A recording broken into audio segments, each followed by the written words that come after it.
Lights out.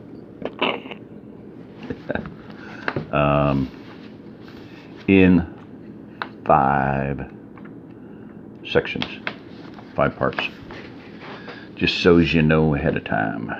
All right.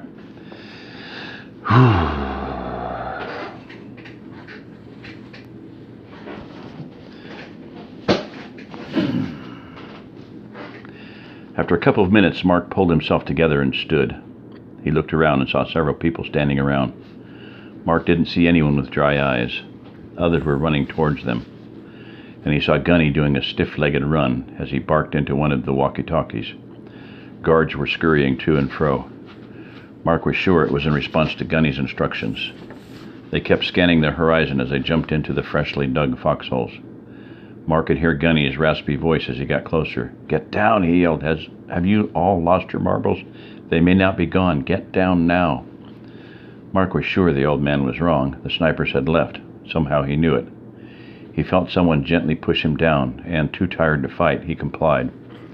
Mark looked and saw Gunny roll under the fence and then crawl with surprising agility the 25 feet to where he was. "What happened?" Gunny asked when he got next to Mark. "We were standing here talking when they hit Kurt. They must have been a long ways off because the sound of the shot came way after the bullet. Susan froze and I tried to pull her down. They hit her just as I was reaching for her hand." "Where were they?" "I'm not sure. Somewhere over there." Mark used his hand to point out a wide area across the field. Gunny keyed the radio again. "Did any of you in the towers see anything?" The radio crackled.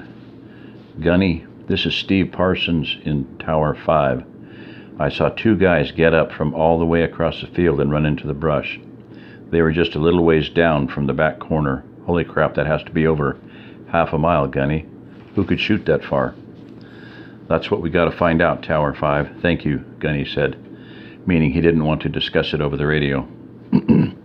Gunny spoke into the radio again and had the CP relay a message to Billy. A few minutes later, the command post called to say that the old cowboy and his men were in position, and the area looked clear. Gunny radioed back, and Mark could see Billy and his boys ride out of the brush on the south side of the big field. They spread out side by side and walked their horses down the far edge of the plot, looking for signs of the perpetrators. Finally, one man threw up his hand.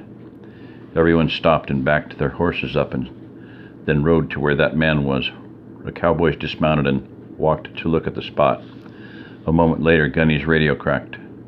"They found it," Gunny demanded the CP relay. "They said it looks like there were 2 of them, and there are some tracks leading southwest. Tell them to stay put and do not to disturb anything." "Roger that." "Any word back from the sheriff's office?" the security chief asked as he stood up. Everyone followed his lead. "Yes, they have a car coming with a couple of deputies. They're going to pick up Dr. Ken on the way." "Okay, call me when they get here." Gunny clipped the little radio to his belt.